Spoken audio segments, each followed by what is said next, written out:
A new week begins for LSU Fighting Tiger football. Pressure comes, he unloads, and intercepted! Derek Stingley's got it in the end zone! This is the Coach O Press Conference. We look forward to seeing our guys today on Tell the Truth Monday, getting back to playing LSU style of football. Coming up, Coach O sets the tone for this week. But first, from inside the Capital One studios on the campus of LSU, here is former Tiger Gordy Rush and the voice of your Fighting Tigers, Chris Blair.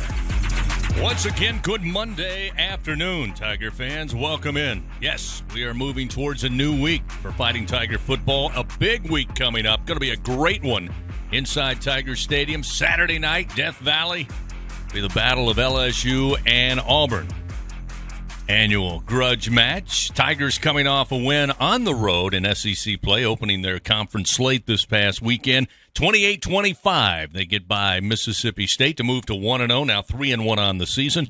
And Gordy Rush, when you take a look at that game, the first thing that jumps out, we can talk about the numbers, but just the eye test. Defensively, we were all excited to see they went to that three-man front, odd-man front, kind of gave Mississippi State a different look. Ed had talked about the four-man front for the last 2 years. That's what the Bulldogs saw last year in the opener, and it just seemed like it gave Will Rogers, the quarterback, and even the coaching staff something else to deal with. Absolutely. LSU with 3 defensive linemen, 6 defensive backs, a dime defense, and the Tigers did an outstanding job of making Mississippi State go down the football field and with short gainers and try to run the football.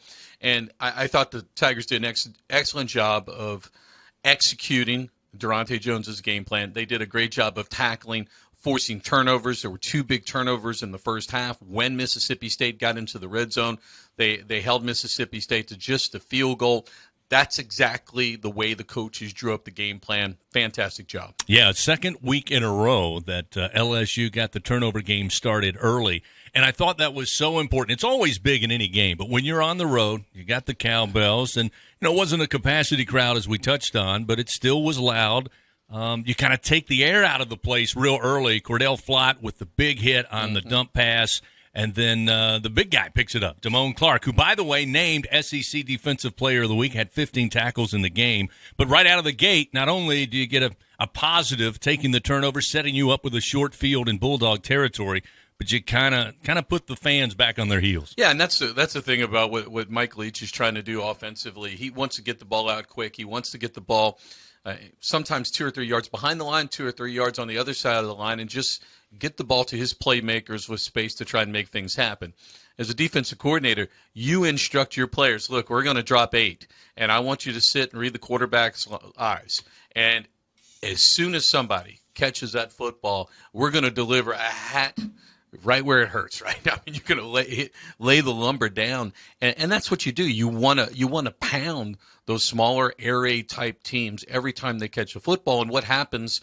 There'll be a time where they'll be focusing on getting hit. They'll take their eyes off the ball and they'll drop the ball. Or maybe one time Will Rogers will have an incomplete pass, and because they're going for high percentage short passes, if they miss one of those opportunities, they get behind the chains. That's why it's so important to see Clark and Flott deliver such big blows. It sets the tone for the football game. Will Rogers would finish the day 47 of 62, but there was a sequence in that game when, again, they were dinking and dunking down the field. They got in the red zone early in that contest, got a field goal, then missed on another try. Mm-hmm. But there was a sequence where he was connecting on 9 for 9. 9 complete passes, threw an incomplete on the 10th try. After that, he missed 5 in a row. And to think that didn't have anything to do with what he was seeing in front of him pre-snap and post-snap is just not true. Again, I think LSU defensively had them guessing, which is not something they've done a lot when they run what they run. Again, great job with the game plan. LSU's not shown a 3-man front.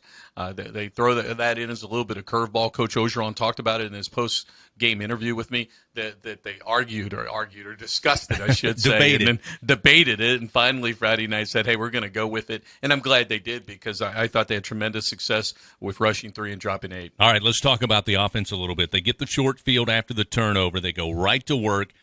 Great play by Max Johnson. Again, they get inside the red zone and still able to use the passing game. It helps when you got a guy like Kayshon Boutte, but it starts with really reading the defense and reacting for Max Johnson. They brought pressure. He was able to slide away, keep his composure, and I thought really had one of his better jobs under pressure with his feet.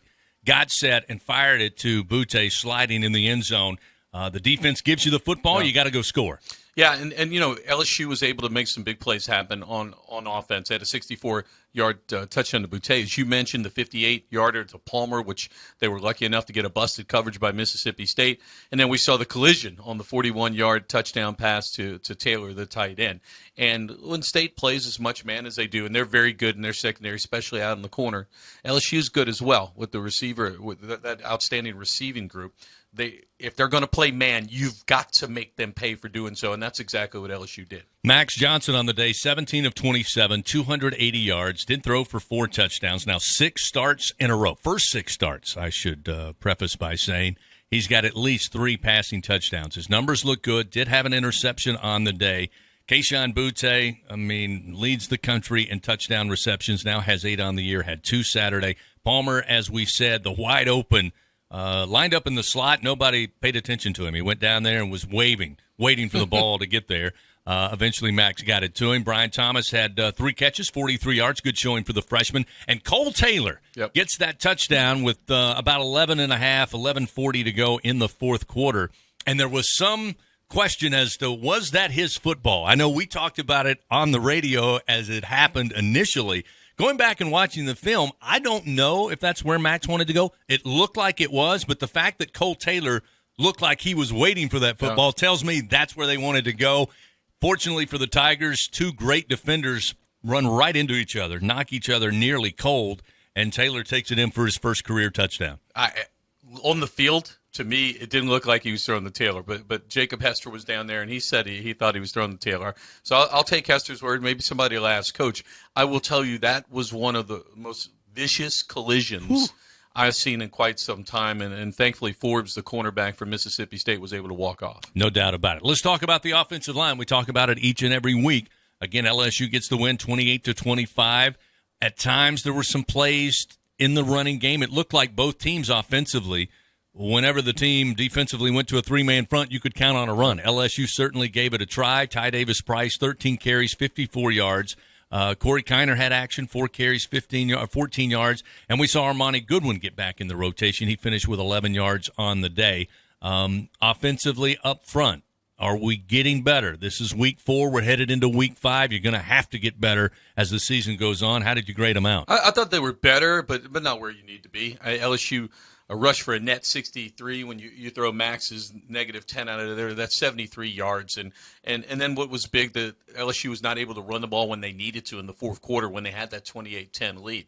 And I think that group is going to have to continue to improve. I thought the pass protection was better. Johnson was sacked twice.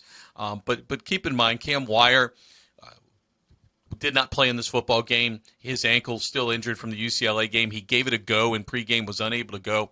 Dellinger and Bradford both played on the left side, and then Deculus went down for a series on the right side. His ankle's still aggravating him a little bit. So the 2 younger kids played a series there. I thought they made progress, but again, you've got a different sort of defense coming in Auburn. They returned 8 starters from a year ago. Derek Mason, the former Vanderbilt coach, is coaching them, so it's going to be a bigger challenge this week. Couple of notes before we put to bed the Mississippi State win. First of all being, Coach O gets here each and every week. I get a chance to visit with him on Wednesday nights, and there's always a few things he wants to see improved, markable improvement week to week. And one of the things he sat here last week talked about, he said it again on Wednesday, was we got to get some of those yards in the return game. And credit Trey Palmer. He had, I think, 24 yards in returns, but had a nice one of 23 yards that really helped the Tigers start with good field position. I thought LSU was excellent on special teams. Of course, they got one of the bigger plays in the game was the personal foul in which the Mississippi State defender jumped over the shell, the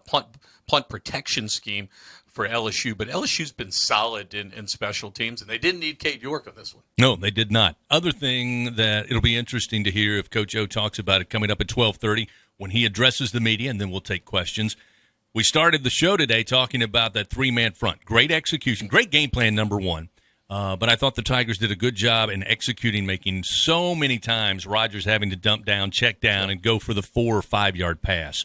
Late in the game, it almost seemed like then we went to the 4-man front exclusively. Now, that's the bread and butter of LSU football, and I wouldn't question that. In fact, I wouldn't question a coach about anything when it comes to X's and O's.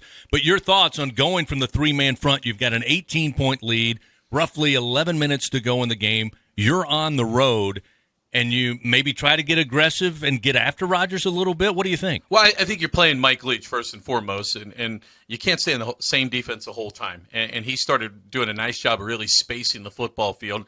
And so you always have to have some change of pace things. So they did run some 4-man fronts. They did play some man. LSU did behind it and got picked off a couple times, and including the touchdown, the second touchdown pass in which Marks, the running back, was able to get in the flats, and he was not covered with that. So I think that was more of that. I think the biggest concern, again, for LSU defensively is twofold. They wound up playing 88 plays.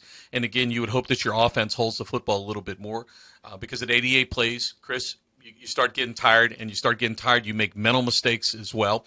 And that led to what I'll mention in the second half. Twice now, LSU had busted coverages.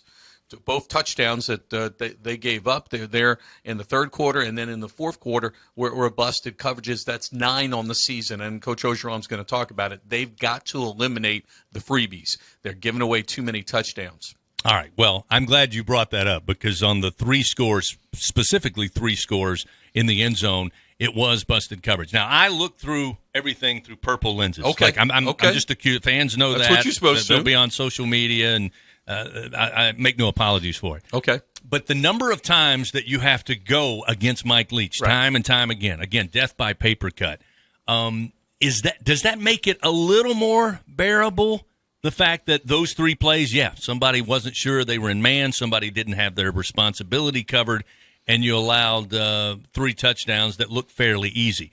When you consider it was play after play after play after play, having to be, as they say, against the option, in the perfect space. Yeah, and that's what he's trying to do. I mean, this is a different looking air raid. Mike Leach is trying to run the ball a little bit. He struggled to run the football. They had 120 yards on 26 attempts. So they ran it better than LSU. So he's trying to run clock, playing in the SEC, and it's not the tempo that we saw Washington State run in the Pac-12 or Texas Tech, perhaps, that ran in the Big 12. This is a different tempo. And so what he's trying to do is wear you down in the second half. And that's why they've been so good with these comebacks. They came back against Louisiana Tech and really dominated the second half against Memphis. If you don't have that punt return in there, Mississippi State probably wins that game against Memphis, and they did a nice job against NC State as well. So, it is part of it, Chris. But the problem, if it was an isolated game, okay, I could chalk it up to that. But that's been a problem now after 4 ball games, 9 on the season, 4 against UCLA, 1 against McNeese, 2 against Central Michigan, and now 2 against Mississippi State. All right, touche. Good point. As I've always said, and I'll say it again, 28 more than 25, LSU will take it every time, and they get the win to move to 1-0 in conference play. We're putting that in the rear view. Got a matchup this Saturday. Auburn, LSU, Tiger Stadium. We'll talk about that before we hand it off to Coach O at the bottom of the hour, rather. Got baseball sneaking in. But we're going to take a break. We will be back. It's the Coach O press conference presented by Coca-Cola on the LSU Sports Radio Network. Do you have Medicare and make less than $1,615 per month? Or do you have Medicare and Medicaid? You may be eligible for extra benefits you're not getting now, and you may be able to enroll in a Medicare Advantage plan from People's Health. Don't wait. If you enroll in a Medicare Advantage plan from People's Health today, your benefits may begin the first day of next month. Call 1-855-410-7761. That's 1-855-410-7761. People's Health, your Medicare health team. Your team is on a 3-game winning streak, and you're convinced it's because you've worn your lucky football jersey and haven't taken it off. Not for work, a wedding, or even bathing. With Cox, you can actually wear it all season long because we give you game day coverage and content 24/7. So join us and dress accordingly. Hey, Tiger fans, just say Fan Zone into your Contour voice remote and enhance your game day experience all week long. Play games, win prizes. Cox, we're LSU fans 24/7.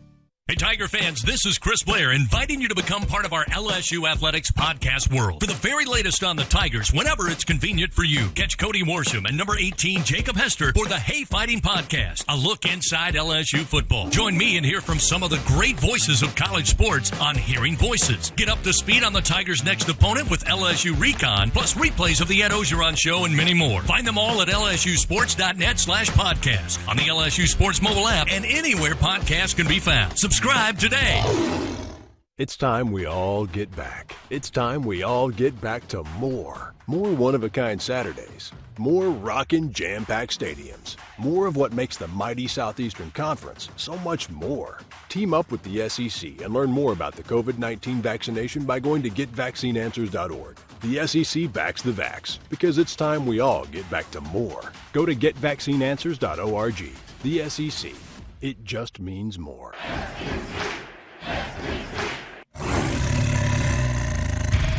Leading you up to this week's Coach O press conference. Here again are Gordy Rush and Chris Blair.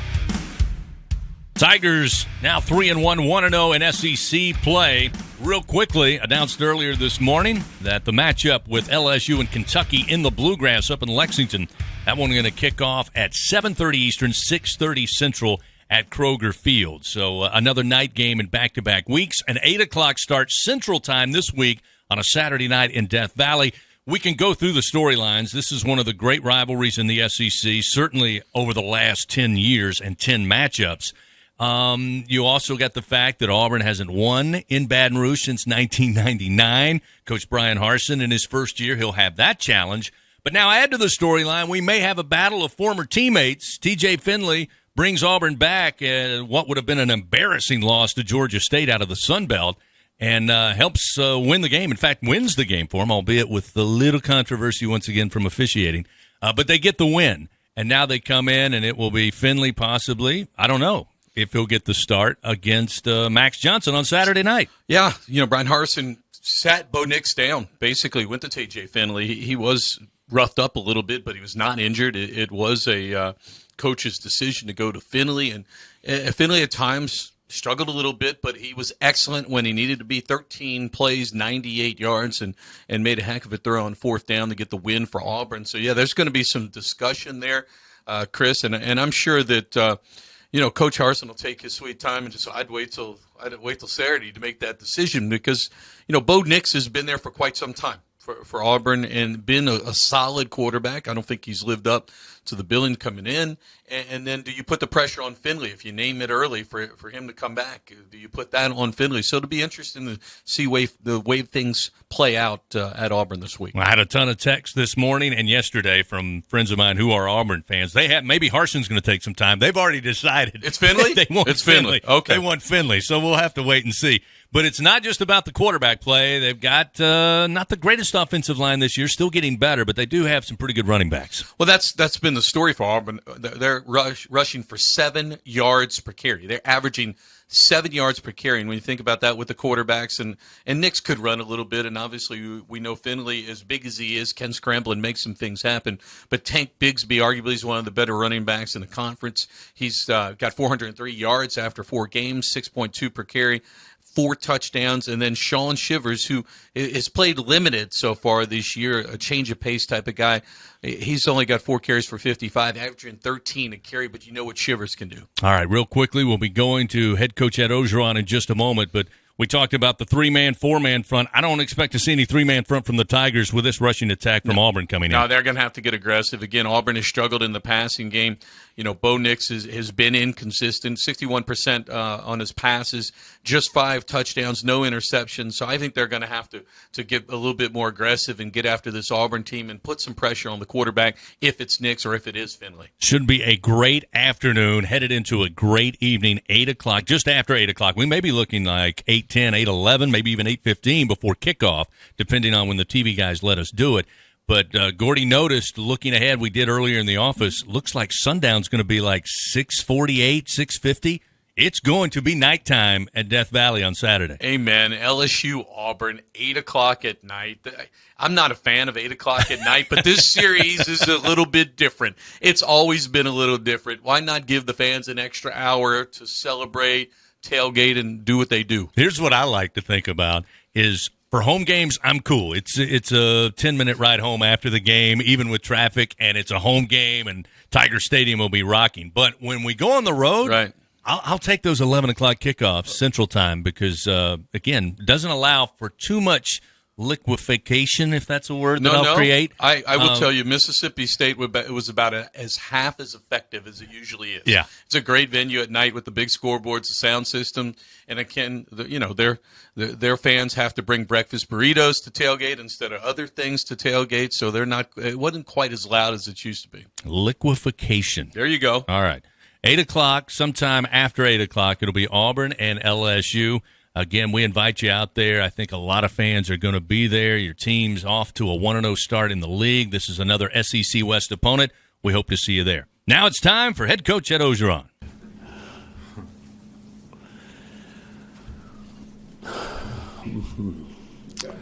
All right, guys. Hello, Tell the Truth Monday. Like I said, after the game, good team win. I thought our coaches did a tremendous job of getting our guys up early, ready to play. We started fast with the turnover, scored early.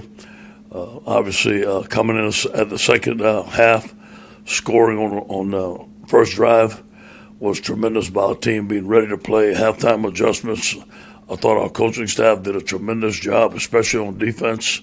Worked very hard on the three-man rush. There's some things that we could have did better, obviously, but for the most part, excellent job by Coach Durante and his staff. On offense, scored on the first drive. And then our explosive plays, 68-yard to Mutte, 58-yard to Palmer, and 46-yard to Cole was really, really instrumental in the game. On defense, executed the three-man rush. There's some things we could have did better, but we stayed patient. I think their longest play was 29 yards. For the most part, they did a good job. We made some adjustments in the game. They started running the football. We moved our guys in tighter, which hurt our pass rush a little bit, but we didn't want to give them the big play. On special teams, Butte made 2 big tackles on punt team, which was phenomenal. Obviously, Keyshawn's a great team player, playing all over the place for us, excellent player. And Trey Palmer caught both punts. No negative yardage, no lost yardage in the punt, and had a pretty decent punt return. Again, a big week for improvement. We're nowhere near the football team that we want to be, but we're getting there. We took a next step. We got to take a big step this week with a bigger time opponent coming in. First of all, on offense, we got to improve our production on first down, whether that be on the run or the pass. Protection-wise, blocking, we need to get better at, and we need to get better schemes on first down so we can move the football and be ahead of the change. Our pass protection on first down, on second down, and third down has to improve. It's nowhere where it needs to be. Too many free hits on the quarterback. Third down efficiency, whether it might be the plays, the protection, whatever it may be, we need to continue to improve on that. On defense, we need to rotate earlier. Our guys played like almost 90 plays. We should have had a better plan to rotate earlier. And then when you play all those DBs, we were a little short, and we didn't want to put somebody in that really wasn't experienced enough with what we were doing and have them make a big play, but we need to do it. We need to finish the game. We need to eliminate the mental errors that are causing touchdowns. We're still having those.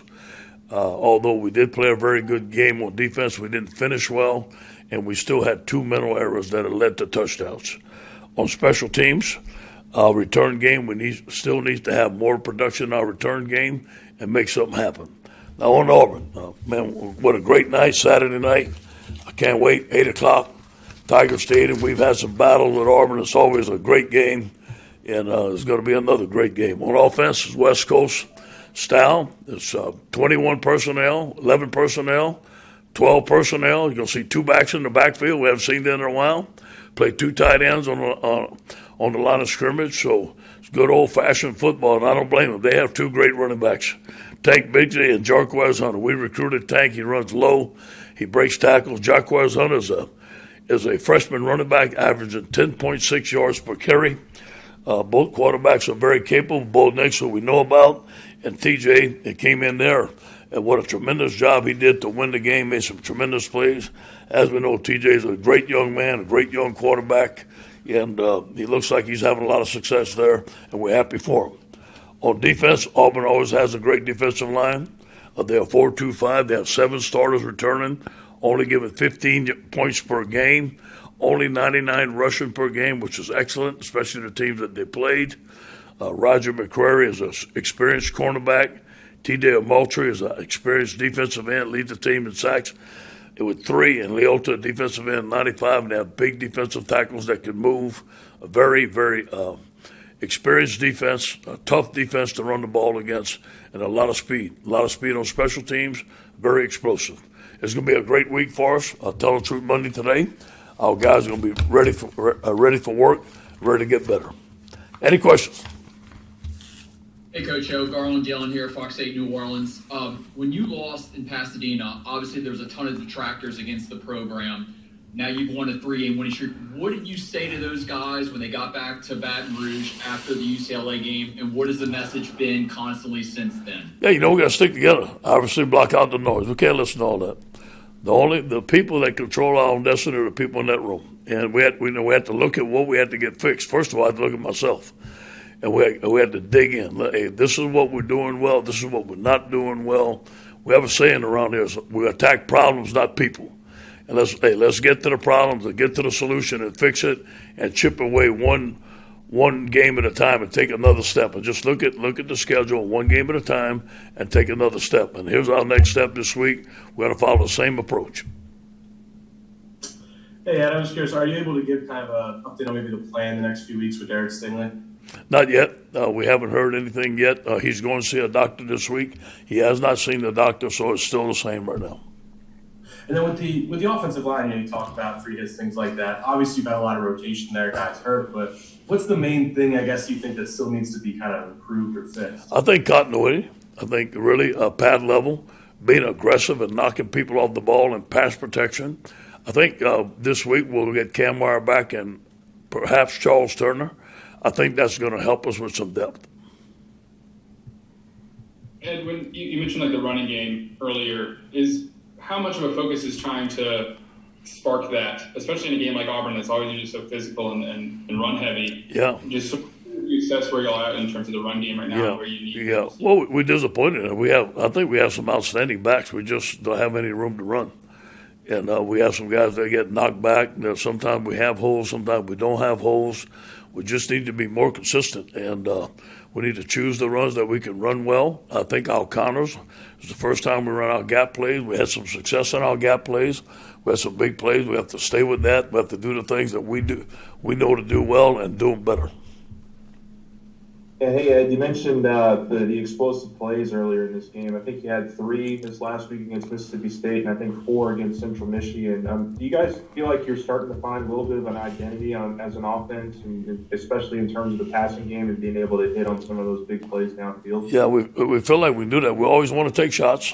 Not all of them are shots, though. All of them are short passes that turn into explosive plays.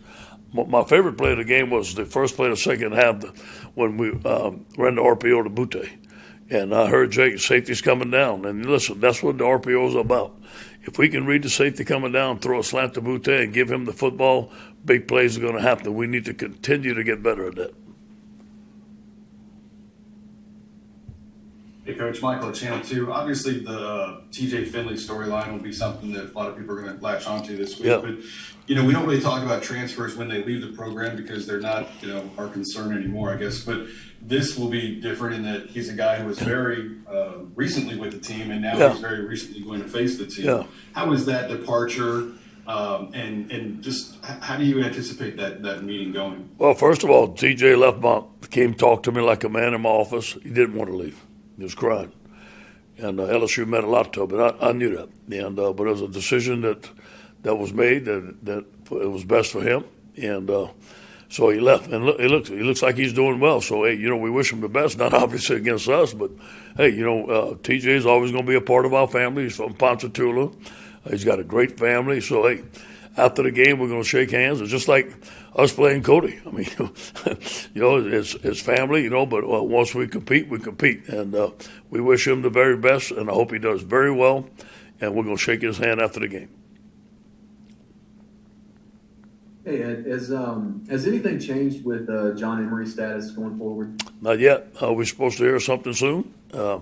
He's going to practice like if they make a decision and they say they can play, he's going to be ready to play, and we're going to continue to practice him like that till we hear any different. Hey, Ed, Saturday you mentioned Damone Clark. You said he looks like an NFL linebacker. I know 2 years ago y'all were very high on him, and then last year maybe took a step back or leveled off. What changed for him going forward to this year? Yeah, I think, first of all, Coach Blake has done a tremendous job of coaching him. We've identified Damone as a great young man, a smart young man. We identified the things that he needs to get better at. And one of the things was open field tackling. Obviously, he's doing a great job of it. And the next thing is pass coverage. And look, you can come on a Saturday or Sunday. Damone Clark's here working, and he got better at it. He's studying more film. He still has some things that he needs to get better at, but he's somebody that wants to work at it all the time. He has all the skills to be a great linebacker. Is he similar a little bit to Patrick Queen in that he kind of blossomed a little later? Yeah. Maybe. Yeah, and you know, he's still continuing to grow. And look, Patrick Queen was a great player. And Damone is a little bit bigger and weighs a little bit more than Patrick ever did. You know what I'm saying? So I think that Damone has a great future if he continues to make progress. Thanks. Ed, I know you probably didn't sit down and think this is how the season's going to go, but are you surprised at all with the way the season's going? Or did you think it's going to take some growth, some time for your players, your coordinators to grow into the roles that they're playing? Yeah, I didn't know. It was kind of the things that it's kind of unknown. You go into each season unknown. I felt that we had a very talented football team. I liked our coaching staff. I didn't think that the UCLA game would turn out the way it did. But it did, so we had to make some adjustments, and we saw the adjustment. Once you get to play games, you see the strength of your team, the strength of your staff, and then you get to work on those strengths, you get to work on the weaknesses, and you get to fix it. We still have a lot of things to fix. I think that our offensive line needs to gel a little bit more to get us to where we want to go. We still need to eliminate the mistakes that we're making on defense that are giving up touchdowns. And we still need to get better on third down. So there's some things that we need to improve on. But do we have the players to do it? Yes. Do we have the coaching staff to do it? Yes. Hey, Coach, this is Josh Sibley with Louisiana Ground Football. I may have missed this. What is the status of Corey Kiner? And also, what are you looking forward to with the matchup with Tank Bigsby and your linebackers this weekend? Yeah. All right. Corey's going to be fine. I watched him play with Tank this morning against Penn State. It seemed like he broke about 6 tackles coming downhill. He runs very low. I'm a big fan of Tank. When I tried to recruit Tank here, love him. He came on a visit, great young man. I know his family. I think he's an excellent running back. He runs with low pad level. He runs north and south. We're going to have to tackle. We have to get lower than him. We have to gang tackle him. He poses a problem. He's a really good running back and a really good young man. Thanks, Coach. Hey, Coach, good morning. I heard Jacob Hester this morning say that a big chunk of your team has not experienced the peak Tiger Stadium experience in terms of a night game against a big opponent. How much are you encouraging your fans to come out and make it Death Valley? Well, we need it. And, you know, the Tiger Walk, the last home games, gave us a spurt of energy. The student body, when we walk into the stadium, it's full right there. They gave us a spurt of energy. I can just imagine, you know, LSU Auburn Saturday night, 8 o'clock. You know, I know our fans are going to get up early. I encourage them to get up early, but remember it's a long day, so they have to go to pace, right? And but I love our fans, man, and I just can't wait to see them Saturday night. I know it's going to be full, and I know it's going to be loud. Hey, Coach, before the season started, you had talked about this offense wanting to get back to the 2019 ways, and we've seen sparks of it in the last couple of weeks. How much have they bridged the gap in getting towards that goal? We still got a ways to go. Yeah, it starts with protection. You know, in 2019, we were a 5-man protection. And we got a lot of people out. We got our backs out. You know, Clyde ran that little choice route in the linebacker. We haven't done that yet. We're having to keep the back end. Now we're having to keep it a tight end in. It all starts with protection. As soon as we can get our protection down, we can get back to that. But until then, it will not look like that because it was a 5-man protection with the rest of the guys out. Coach Brian Harsin said, I believe around media days, that he was trying to, toughen his team up, get them back to their blue-collar roots. Have you seen any of that? Obviously, the way you described Tank really kind of speaks to that. But across the board, is that kind of the identity that they're shooting for? Yeah, they're running the ball downhill. They're running the ball inside, and they're coming at you. They're breaking tackles. They're trying to knock people off the ball. Their defensive line is playing with low, playing with great technique. They're only giving up 99 yards per carry. That shows some toughness. 99 yards rushing per game, that shows toughness. And we all know Auburn has good athletes, a lot of speed. They always have great linemen and great running backs when they got them. Hey, Coach. Yeah, so obviously Auburn's not going to tip their hands at any point this week, but, when you're facing, potentially two quarterbacks in Bo Nix and TJ Finley who are so different, what are some of the defensive conversations you guys have to have and preparing for each of those two guys? Yeah, you just have to have a plan. You have to see what Bo does well and what TJ does well. I don't think the run game is going to change with either of them. I don't think the pass protection is going to change. They may move one quarterback a little bit more than the other, but I think it's more of a throwing style. Obviously, we know very well how TJ throws the ball, which is excellent. He has a cannon for an arm, and then we know Bo's throwing style. So I think it's more or less what type of passing game they're going to have with both of those guys. I think that's the big difference. Yeah, and obviously you didn't have – if Derek has to miss any more time – Dwight McGlothern came in the game this past weekend. Just sort of what did y'all see in him during recruitment, and how much has he grown kind of over the last year at that corner spot? Yeah, Corey Raymond did an excellent job of recruiting Dwight. And Dwight was not a highly recruited – he was a highly recruited guy, but he wasn't the best guy in the country or nothing like that. But Corey found him. He was right on him. We get Dwight. Dwight's 6'2", 190 pounds, maybe 200 now. But the thing that impresses me with Dwight is his instinct and his feet. He's very quick. He can change direction. He's tough. He's very smart. I thought he played very well. I think that one time he let the guy behind him, but they didn't complete the pass. He didn't have any major snafus. He didn't give up any touchdowns. I thought he did very well. Hey, Coach, this is Shay. I guess sticking with the DBs, when you've got Ricks and Stingley, a guy like Cordell Flott didn't get a bunch of preseason pub, but what is, I guess not even just this weekend, but his play this year, what's that done for the nickel spot? Sorry about that. What's that done for the nickel spot and what y'all are able to do on defense? Well, the two turnovers he called were game-changing for us. Could be the two of the biggest plays in the game. And what the nickel spot is almost like base defense. We hardly have a base defense. Now, we got to play some this week because you're going to see some base personnel. But Cordell is a starter for us. He is a tremendous player.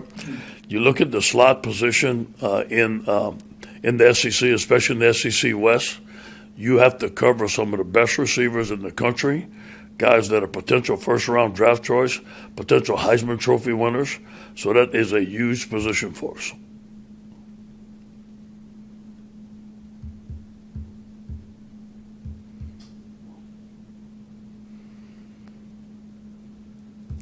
Hey, Coach O, Garland Gillen here again. Max Johnson, his numbers, are you impressed with what you're seeing? Because, he's throwing multiple touchdowns every single game. He's really racking up some big numbers at the position this year. Yeah.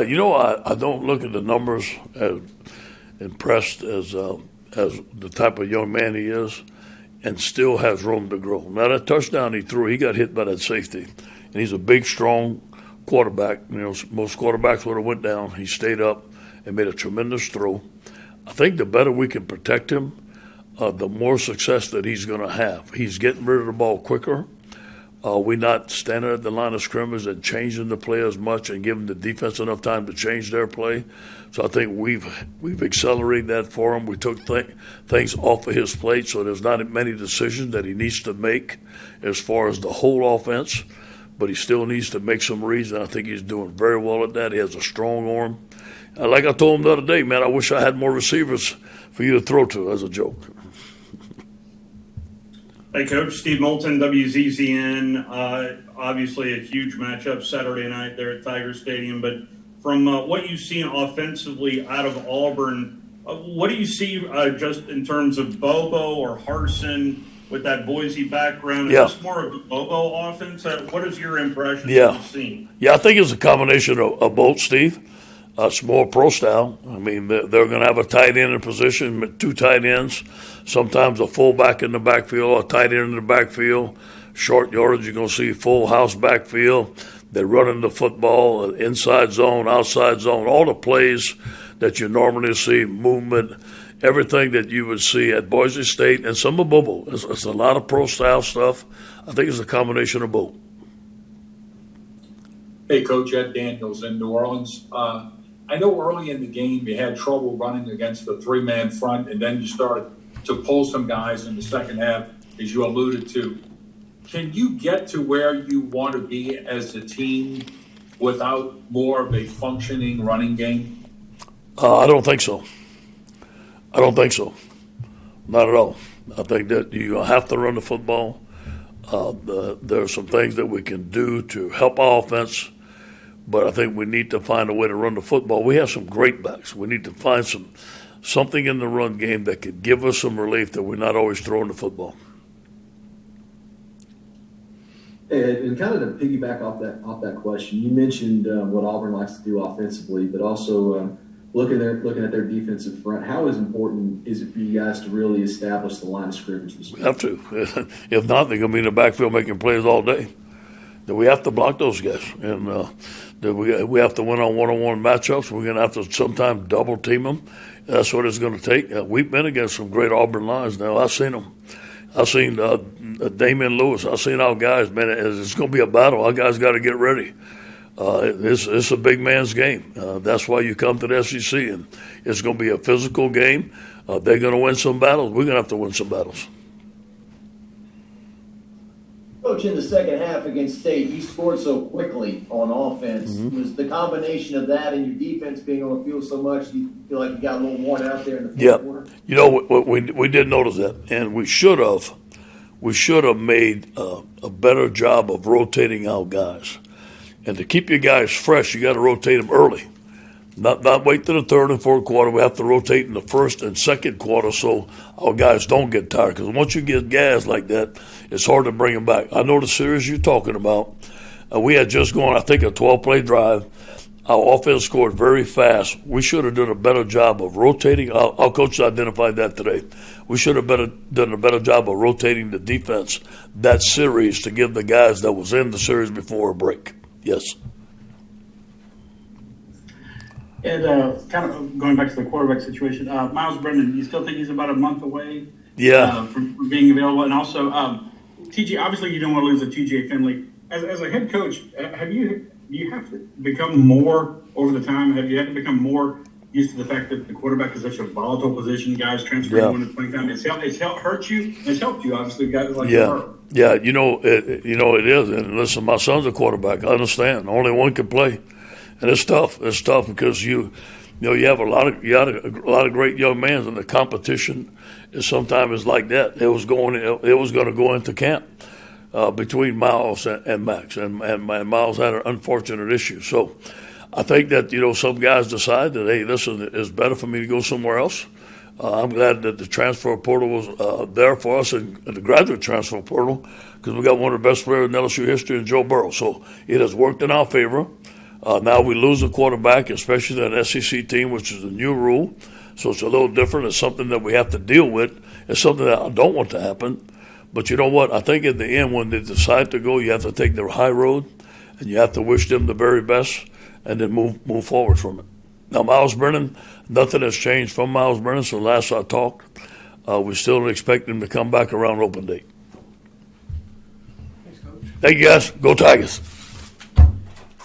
Head coach Ed Ogeron with today's Coach O press conference presented by Coca-Cola. A couple of news and notes. Again, Coach O thinking it's going to be another physical battle this coming Saturday as the Tigers host Auburn. Again, kickoff just after 8 o'clock at Tiger Stadium. Congratulations to linebacker Damone Clark, named the SEC Defensive Player of the Week, a career-high 15 tackles and a fumble recovery in Saturday's win over Mississippi State. We'll continue and wrap it up on this week's Coach O press conference right after this. Support your LSU Tigers with Hancock Whitney, the official bank of LSU Athletics. From game day to the offseason, Hancock Whitney LSU credit and debit cards are a big win for any Tiger fan. Want to get your paws on these cards? Well, apply online or visit HancockWhitney.com/LSU. Hancock Whitney Bank, member FDIC. All accounts subject to credit approval. Terms and conditions may apply. Our Lady of the Lake, just like LSU, is anchored by deep roots put down almost a century ago. We share a singular vision to advance health, education, and research to serve the incredible people of Louisiana. Our partnership with LSU is inspired by our passions for knowledge and our commitments to our community and healthy Louisiana families. Together, there's nowhere we can't go. Our Lady of the Lake is proud to be the healthcare provider of LSU athletics. Hey, Tiger fans, this is Chris Blair inviting you to become part of our LSU Athletics podcast world. For the very latest on the Tigers, whenever it's convenient for you, catch Cody Worsham and number 18, Jacob Hester, for the Hay Fighting Podcast, a look inside LSU football. Join me and hear from some of the great voices of college sports on Hearing Voices. Get up to speed on the Tigers' next opponent with LSU Recon, plus replays of the Ed Ogeron Show and many more. Find them all at lsusports.net/podcast, on the LSU Sports mobile app, and anywhere podcasts can be found. Subscribe today.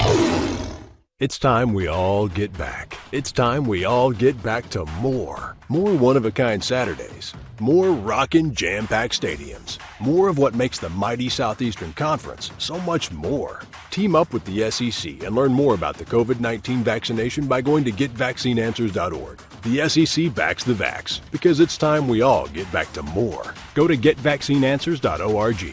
The SEC. It just means more.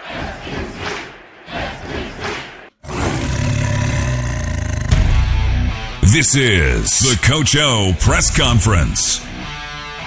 Brought to you once again this week by Coca-Cola. Just a quick reminder, announced earlier today, LSU, they'll take on Auburn this week at home with a kickoff just after 8 o'clock. Next week, a week from Saturday, they'll be in the Bluegrass taking on the Kentucky Wildcats.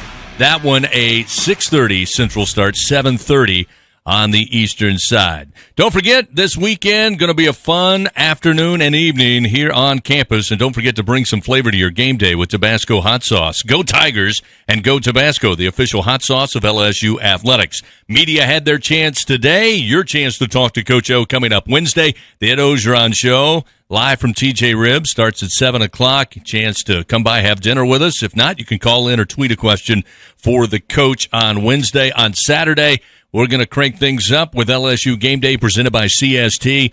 The host, Hunt Palmer, along with former Tigers Marlon Favorite and Garrett Brumfield, will set the table. And Doug Morrow and Gordy Rush will join me for a Saturday night in Death Valley, LSU hosting Auburn. Thanks for tuning in today. Thanks to Gordy Rush. We'll be back here next week. Until then, so long, everybody, and go Tigers. This has been the Coach O Press Conference. For the very latest, follow LSU football on Twitter, Facebook, and Instagram, or log on to lsusports.net.